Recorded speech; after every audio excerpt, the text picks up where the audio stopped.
It was the fall of 2012 in Stillwater, Minnesota, a town that seemed almost too perfect to exist in the real world. Tucked away between the rolling hills and thick, emerald forests, Stillwater was the epitome of small-town America. The streets were always quiet, the trees lining them in neat, perfect rows. Children played in the parks under the watchful eyes of neighbors who all seemed to know one another. Life in Stillwater was simple, peaceful, and for those who lived there, it was the kind of place you never wanted to leave.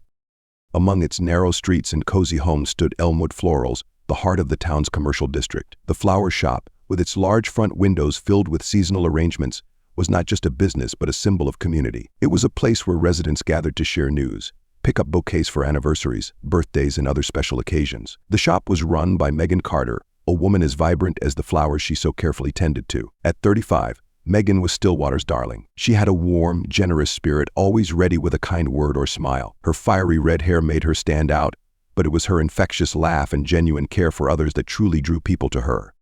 Her skill with flowers was unparalleled. She had a natural talent for creating beautiful arrangements, and the locals marveled at her work. Megan had built Elmwood Florals into the most beloved shop in Stillwater, making it a cornerstone of the town's identity. People trusted her not just for her floral expertise, but also because she had a way of making others feel heard and valued. Whether it was arranging funeral flowers or creating something extravagant for a wedding, she did it all with a grace that left people in awe.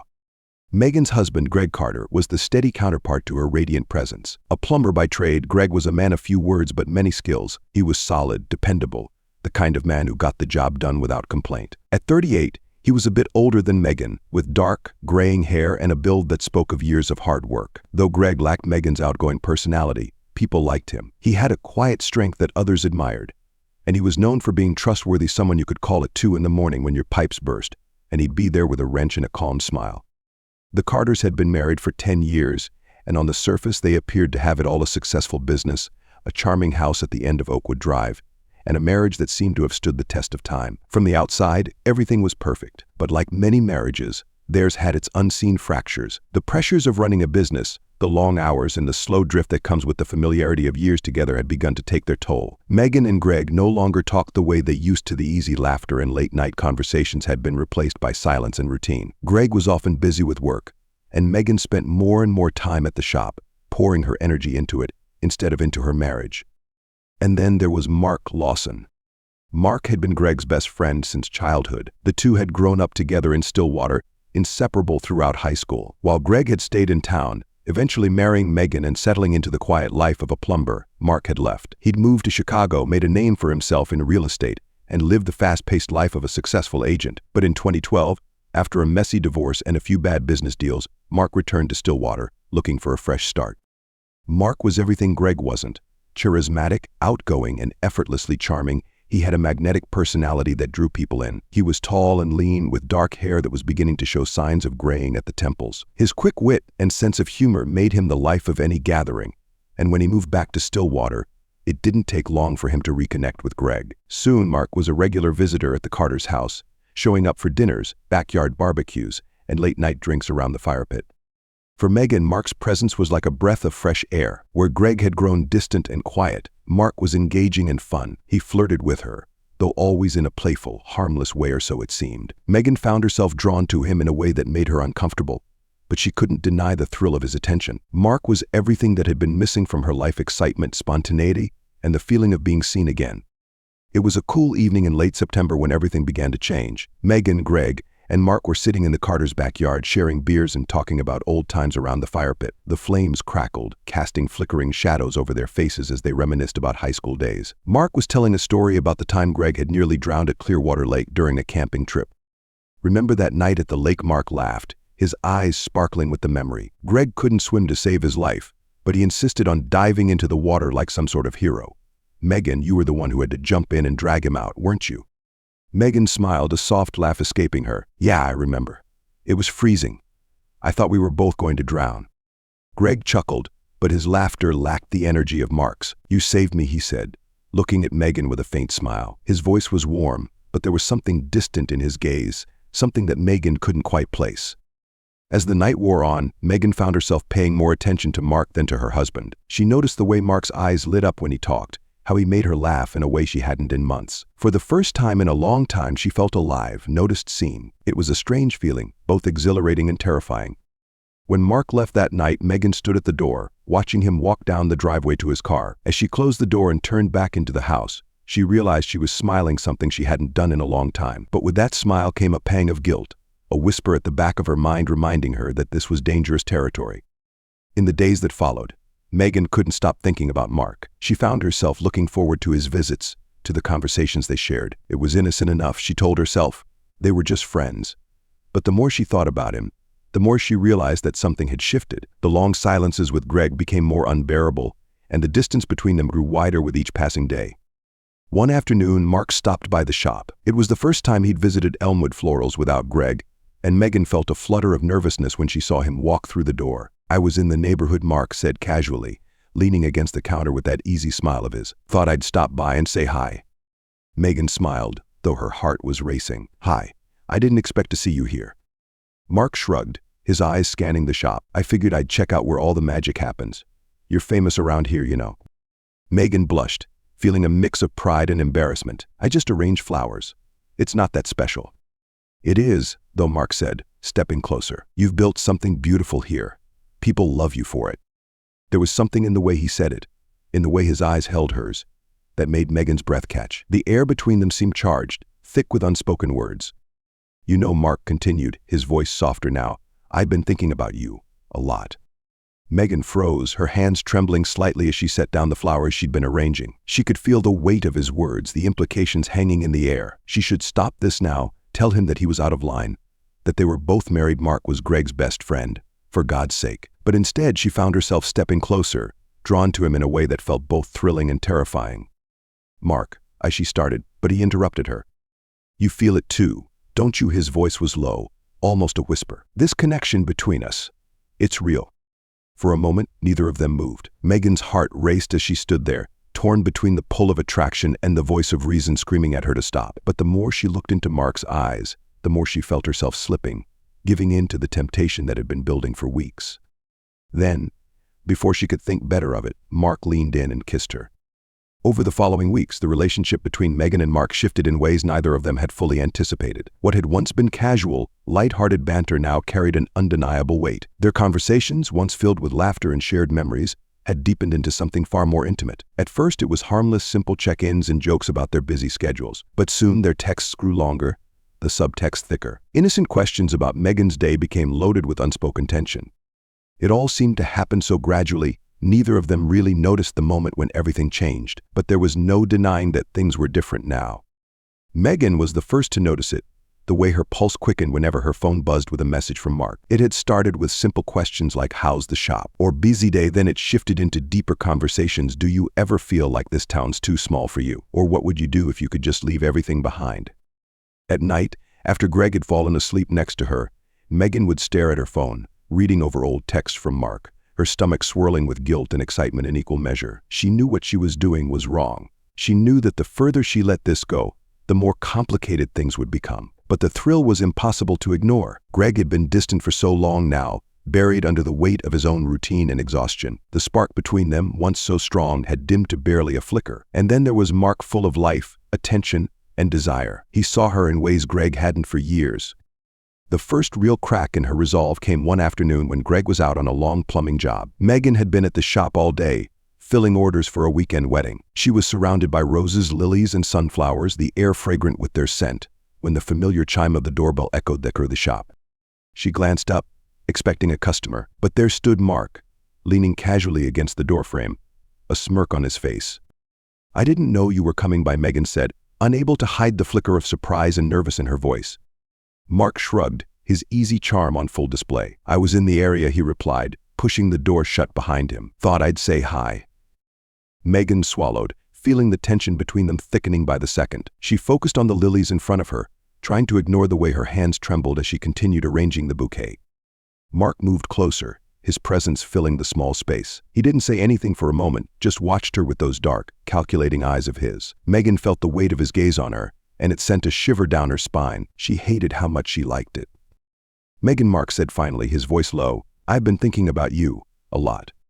Her heart skipped a beat, but she forced herself to keep working, to stay focused. This was dangerous territory.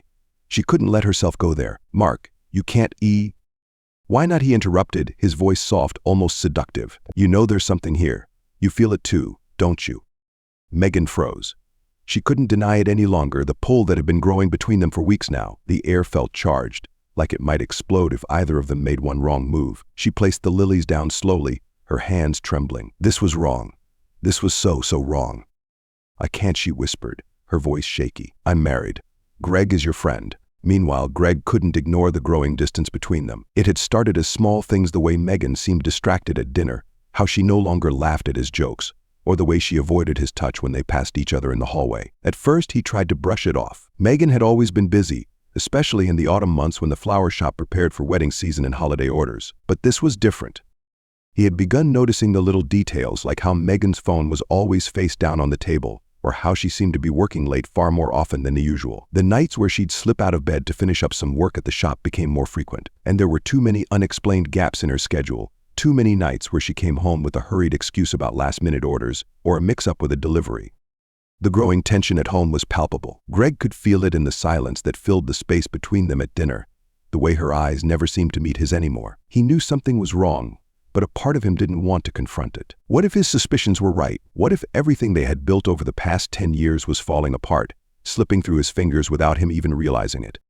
Greg's patience, however, was wearing thin.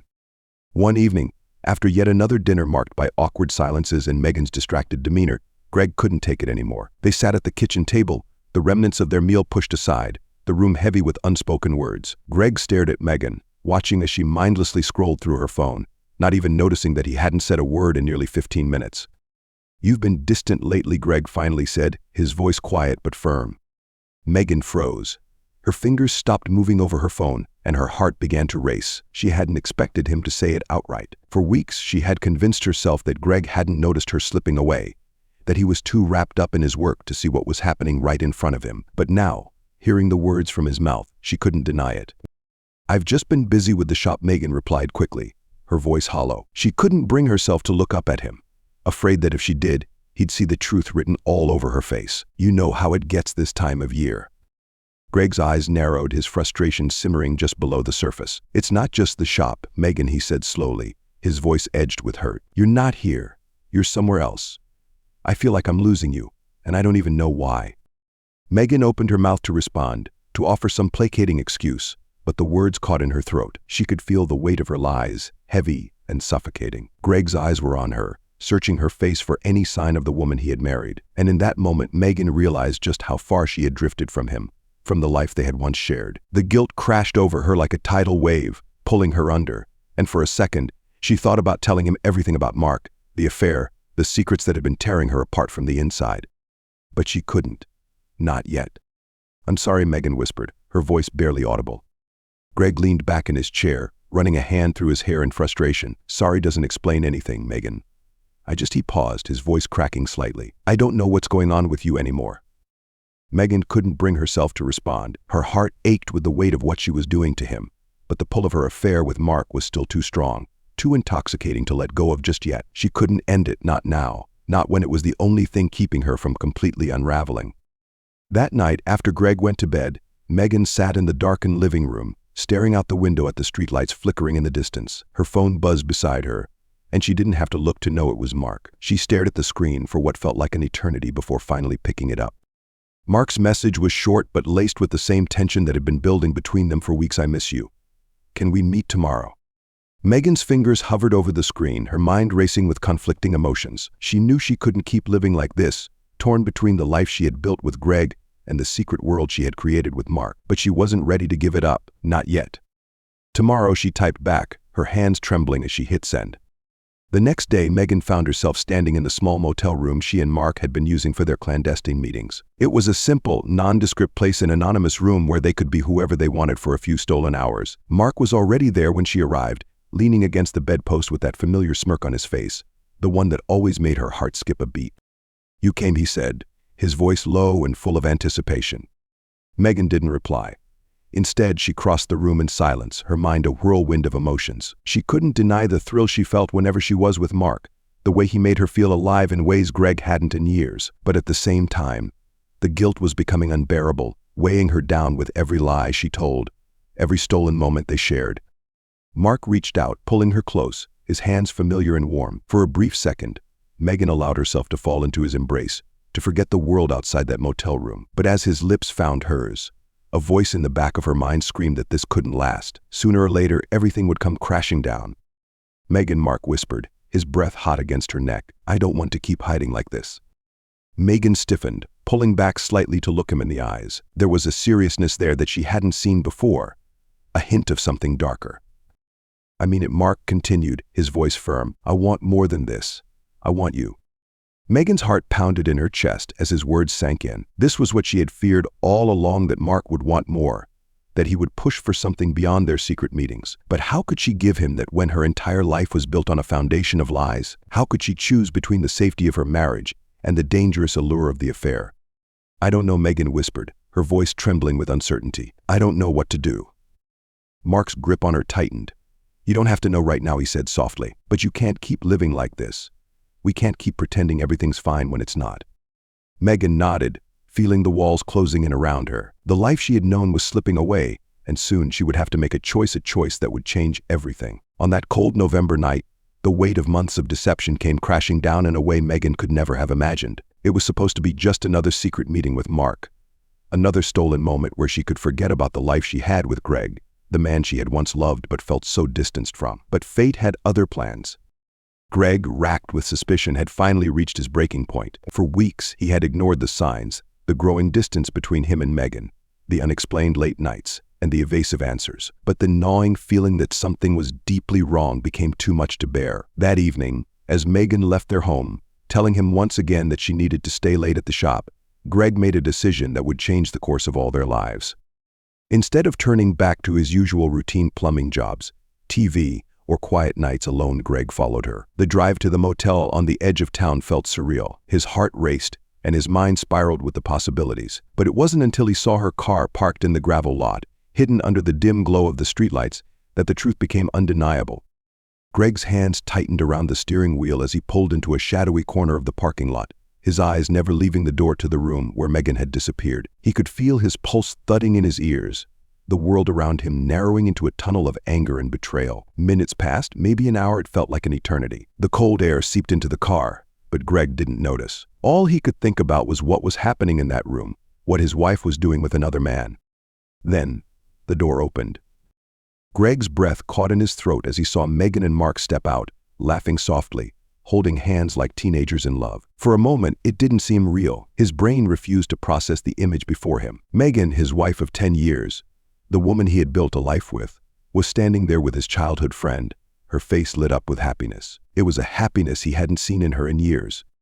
Rage boiled up inside Greg, fierce and uncontrollable. His hands shook as he fumbled with the door handle, finally bursting out of the car and storming toward them.